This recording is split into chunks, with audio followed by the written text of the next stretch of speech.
Welcome sa ating channel mga kapatid na kung saan iba't ibang mga bagay ang ating pag-uusapan kaya mag-subscribe ka na para sa mas marami pang video sa hinaharap. Sa ngayon ay sama-sama nating alamin ang ilan sa mga pinakamagagandang mga assault rifle na ginagamit sa iba't ibang panig ng mundo. M16 USA.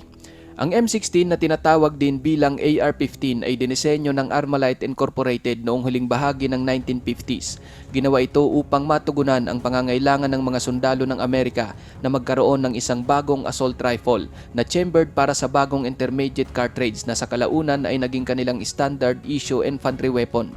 Sa mga panahon ng pagdevelop ng armas, ninais ng US Army na magkaroon sila ng mas magaan na sandata, kaya ang M16 ay may ilang magagaan na mga materyales upang mapagaan ang timbang nito. Gumagamit ito ng aluminum sa halip na bakal at fiberglass sa halip na kahoy. Mayroong komportableng disenyo ang M16 at maraming mga feature na kakaiba. Halimbawa, ang baril ng armas na ito ay nasa isang linya kasama ang buttstock. Ginawa ito upang mabawasan ang kanyang pag-recoil. Napakadali rin itong makontrol kahit pumuputok ng naka-fully automatic at ang pinakabentahe nito ay napakahusay ng kanyang accuracy. Mula nang ipakilala ang assault rifle na ito ay patuloy din itong nag-i-improve.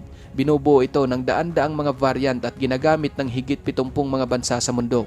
Marami ang gustong ihambing ang M16 sa AK-47 ngunit kung ang pag-uusapan ay ang accuracy, range at ang pagiging lightweight, walang dudang mas nakakalamang ang M16. AK-103 Russia. Ang AK-103 assault rifle ay chambered para sa 7.62 by 39mm ammunition, ang orihinal na bala na ginagamit para sa maalamat na AK-47. Sa teknikal na paraan, ang assault rifle na ito ay katulad lang din sa AK-47, ngunit napabuti lang ang mga teknolohiya ng produksyon at gawa sa mga bagong materyales. Ang assault rifle na ito, kabilang na ang iba pang mga rifle ng AK-100 series, ay gumagamit ng parehong mekanismo ng operasyon na binubuo ng Kalashnikov. Sadyang ginawa ang mga sandata bilang maasahan. Halimbawa, hindi ito pumapalya kahit sobra-sobra na ang paggamit at napakadaling i-maintain.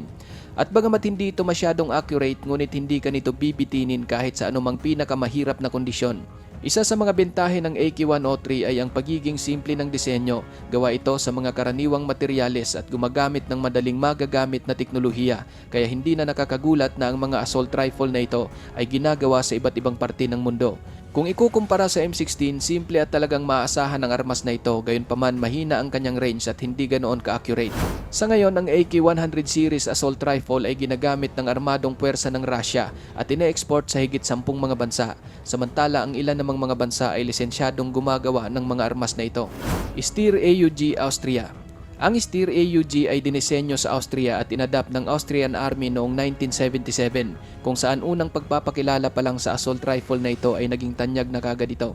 Ang armas na ito ay isang gas-operated selective fire weapon na naka-chamber para sa standard NATO 5.56x45mm ammunition na mayroong bullpup layout. Gayon din ang assault rifle na ito ay may modular na disenyo, kaya mabilis itong may angkop para sa iba't ibang rules sa pamamagitan lamang ng pagpapalit ng barrel. Mayroong 4 na pangunahing barrel ang Steyr AUG. Ang mga ito ay ang standard, compact, carbine at light machine gun barrel. Ang feature na ito ay makakatulong dahil ang parehong sandata ay maaring iayon sa mga kinakailangan sa misyon. Gawa sa mga synthetic materials at advanced alloys ang Steyr AUG, magaan lamang itong dalhin, matibay, accurate at reliable.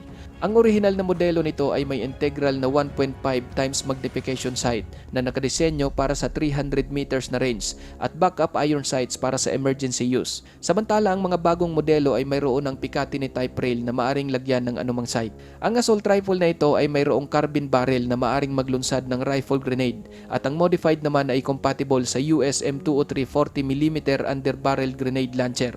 Sa ngayon, nasa serbisyo ng halos 40 mga bansa ang Steyr AUG at ito rin ang pinakamatagumpay na bullpup design hanggang sa kasalukuyan. H&K G36, Germany. Produkto ng Heckler & Koch ang G36 bilang kapalit sa G3 assault rifle. Naging standard issue infantry rifle ito ng armadong puwersa ng mga Aleman at na-export sa mahigit 40 mga bansa sa buong mundo. Ang G36 ay isang conventional gas-operated selective fire weapon na naka-chambered para sa karaniwang NATO 5.56x45mm ammunition. Maraming pagkakatulad sa US Armalite AR-18 ang panloob ng G36 at bagamat mayroon itong simpleng layout ngunit ang assault rifle na ito ay ginawa gamit ang pinakamodernong teknolohiya. 30-round back-shaped magazine ang pwedeng i-load sa armas na ito, samantalang compatible din naman sa isang 100-round dual drum magazine at anumang standard NATO 556x45mm magazine. Compatible din sa assault rifle na ito ang HK AG-36 40mm underbarrel grenade launcher at maaring maglunsad ng mga barrel-mounted rifle grenade. Sa pangkalahatan, ang G36 ay walang masyadong arte ang disenyo ngunit moderno, magaan, accurate, madaling gamitin, madaling i-maintain at maaasahang sandata. Hindi man ito kasing bagsik ng mga armas ng serye ng AK-100 ngunit kamangha-mangha naman ang kanyang accuracy. Galil, Israel. Mga huling bahagi ng 1960s binuo ang Galil assault rifle na ipinangalan sa isa sa mga taga-disenyo nito na si Israel Galil. Ang Galil ay batay sa Finnish M62 assault rifle na siya namang clone ng Soviet AK-47. Gayunpaman, ang baril na ito ay naka-chambered para sa ibang cartridge at may iba pang mga pagkakaiba. Inadapt ang assault rifle na ito ng IDF noong 1972 at naging standard issue infantry weapon hanggang sa unang bahagi ng 1990s. Bagaman pinalitan na ang armas na ito ng mga mas bagong disenyo, ngunit patuloy pa rin itong ginagamit sa Israel gayon din sa mahigit 30 mga bansa. Ang assault rifle na ito ay pareho ang serbisyo sa AK-47. Ang kanyalang pinagkaiba ay gumagamit ito ng standard NATO 556x45mm at 762x51mm ammunition at isang binagong operating system ng Finnish M62 upang mabawasan ang pag-recoil. Ang standard 556x45mm na version ng Galil ay kinakargahan ng 35-round magazine, samantalang compatible rin dito ang 50-round box magazine ng Galil Arm Light Machine Gun.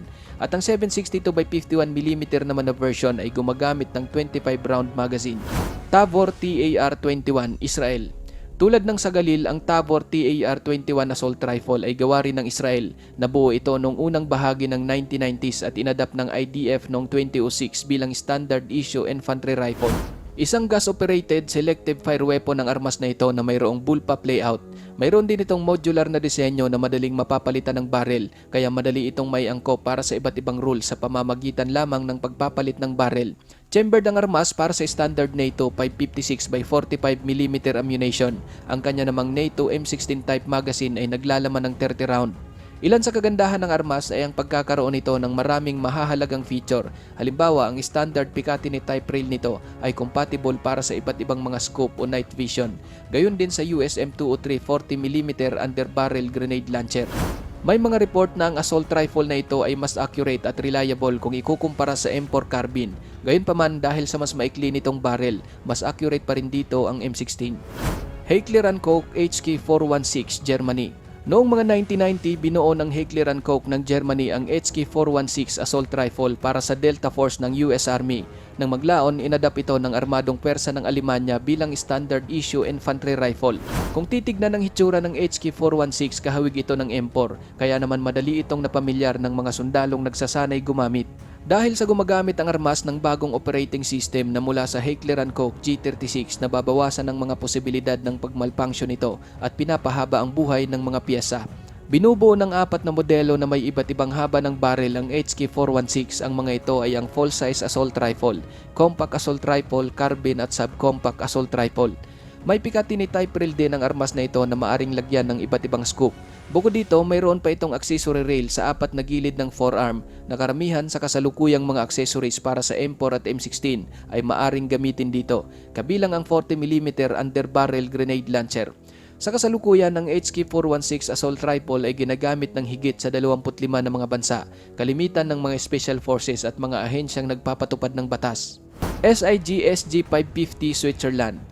Ang SIG SG550 ay ginawa mula pa noong 1896 at inadapt ng Swiss Army noong 1990 bilang kanilang standard military rifle. Nasa mahigit 20 mga bansa ang gumagamit ngayon ng armas na ito na kadalasang ginagamit ng mga elite at special forces unit. Gas-operated selective fire weapon ang SG550 na mayroong traditional na disenyo at naka-chambered para sa standard NATO 556x45mm ammunition. Isa sa pinakamagandang 556mm assault rifle na ginawa ang SG-550. Kung titignan ng armas, maaring hindi ito halata, ngunit ang operation system nito ay talagang batay sa AK-47. Karaniwang 20-round semi-transparent magazine ang ikinakarga sa assault rifle na ito. Gayunpaman, mayroon din itong 5 to 30-round magazine capacity na pwedeng ilagay. Ang kanyang sighting equipment ay binubuo ng isang flip-up front sight at adjustable rear diopter.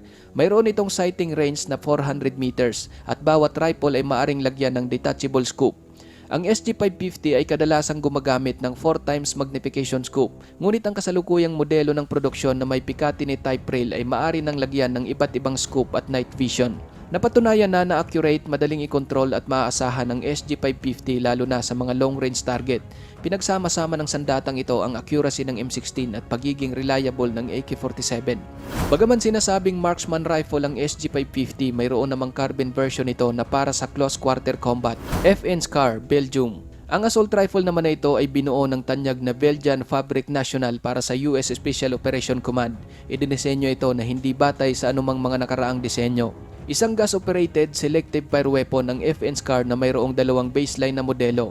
Ang mga ito ay ang SCAR L o light na may chambered para sa 556x45mm round at ang SCAR H o heavy na chambered naman para sa mas malakas na 762x51mm na bala kasama sa iba pang ammunition gaya ng sa Soviet 762x39mm round.